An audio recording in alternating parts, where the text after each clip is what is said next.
The leader of Pakistan today called for those who incite hate and violence to be outlawed.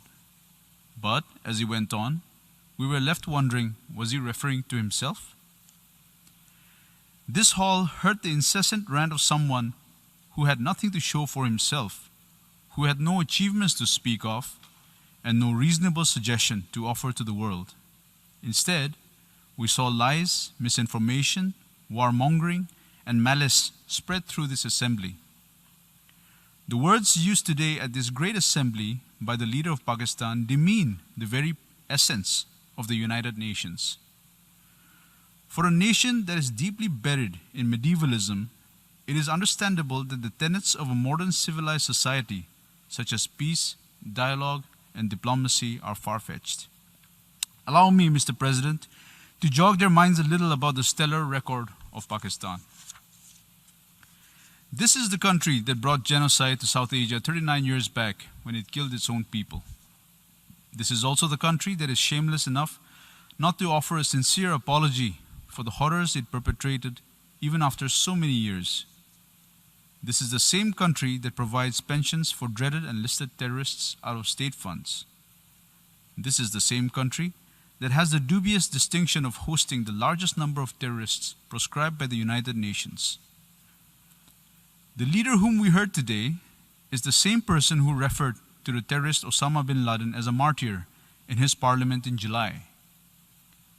The same leader who spewed venom today admitted in 2019 in public in the US that his country still has about 30,000 to 40,000 terrorists who have been trained by Pakistan and have fought in Afghanistan and in the Indian Union territory of Jammu and Kashmir.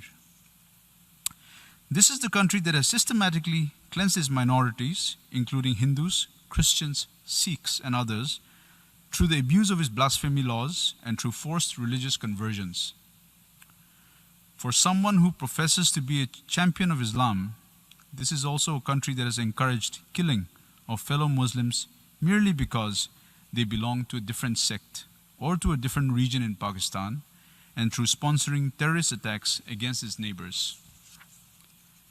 The only crowning glory that this country has to show to the world for the last 70 years is terrorism, ethnic cleansing, majoritarian fundamentalism, and clandestine nuclear trade.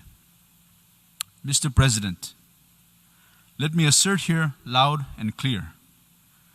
The Union Territory of Jammu and Kashmir is an integral and inalienable part of India. The rules and legislations brought in the Union Territory of Jammu and Kashmir are strictly internal affairs of India. The only dispute left in Kashmir relates to that part of Kashmir that is still under illegal occupation of Pakistan.